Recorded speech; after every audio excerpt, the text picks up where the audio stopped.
So welcome to my channel. তো এটা হচ্ছে আমার ফার্স্ট ব্লগ। তো আজকে আমি আসছি একটা আশ্রমে, অনুকূল ঠাকুরের আশ্রমে। চলো সো আশ্রমটা ঘুরিয়ে দেখা যাক।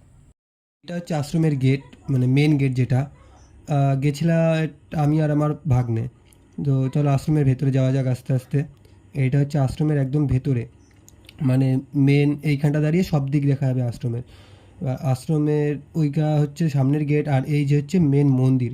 এই মন্দিরের ভেতরেই অনুকূল ঠাকুর যেখানে রয়েছে ওইটা রয়েছে। এই যে আমি আর আমার ভাগ্নে, ভাগ্নে তো আগে যাওয়াতেই ব্যস্ত, আমাকে হাই করছে। তো চলো আরও ভেতরে যাওয়া যাক।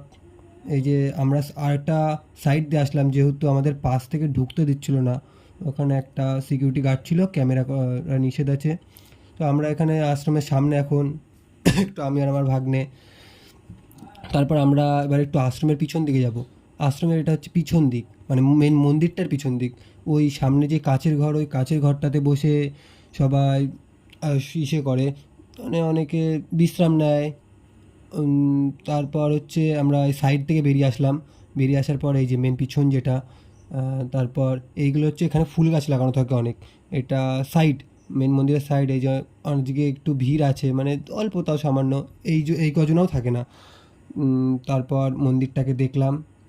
মন্দিরটাকে দেখার পর আমরা বেরিয়ে চলে আসলাম। যে আমার ভাগ্নে আগেই বেরিয়ে গেল।